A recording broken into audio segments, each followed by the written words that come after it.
નમસ્કાર, આપ જોઈ રહ્યા છો સ્પાર્ક ટુડે ન્યૂઝ। વડોદરા શહેરમાં 19મી RM Halwai memorial district shooting competition 2025નું આયોજન કરવામાં આવ્યું। The rifle shooting association of Vadodara દ્વારા બરોડા રાઇફલ ક્લબના સહયોગથી આ શૂટિંગ હરીફાઈ એટલે કે શૂટિંગ કોમ્પિટિશનનું આયોજન કરવામાં આવ્યું છે। આજે અને કાલે 2 દિવસીય આ આયોજન શહેરના માંજલપુર વિસ્તારમાં આવેલ VMSS આઉટડોર સ્પોર્ટ્સ કોમ્પ્લેક્સ ખાતે કરવામાં આવ્યું છે, જેમાં 10 મીટર, 25 મીટર, 50 મીટર જેવી વિવિધ રેન્જ પર men women, junior women, youth men, youth વુમનની અલગ અલગ 136 જેટલી કેટેગરી રાખવામાં આવી છે।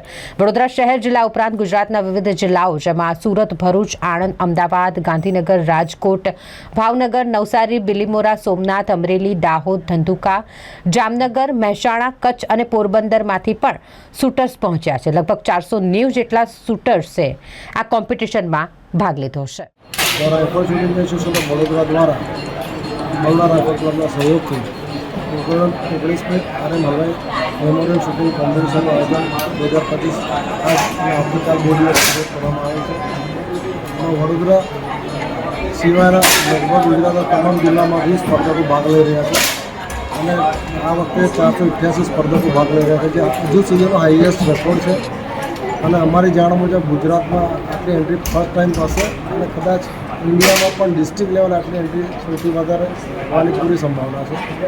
આમાં 10 મીટર, 25 મીટર, 50 મીટરની વિવિધ ઇવેન્ટો રમાય છે।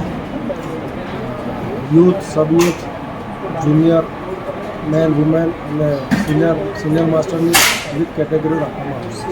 આજે જોવામાં આવ્યું છે નાના બાળકો પણ આમાં ખૂબ મોટી સંખ્યામાં આવે છે અને આવનાર સમયમાં ફૂરિયા માટે શું કહેશો તમે, કેટલું ભાગ લેવું જોઈએ? હવે એવું કહેવામાં કંઈ અતિશયોક્તિ નથી કે કોઈ હવે છેલ્લા 4-5 ઓલિમ્પિકથી જો તો રાઇફલ શૂટિંગ સ્પોર્ટ્સ એવું છે કે દરેક ઓલિમ્પિકમાં મેડલ આવે, એટલે છોકરાઓને પણ એમાં ભવિષ્ય દેખાય છે કે અમે પણ અહીંયા એક પણ કોઈ બી સ્પોર્ટ્સમેન હોય એનો ડ્રીમ ઓલિમ્પિક જ હોય, તો દરેક લોકો છોકરા લાગે કે અમે ઓલિમ્પિક સુધી પહોંચી શકે, તો મને લાગે છે છોકરા એટલા માટે ફોકસ કરીને વધારે રમત પ્રત્યે પ્રેરાઈ રહ્યા છે। શું નામ છે sir? Deepak Ramdas Halwai, honorary general secretary rifle shooting association of Vadodara.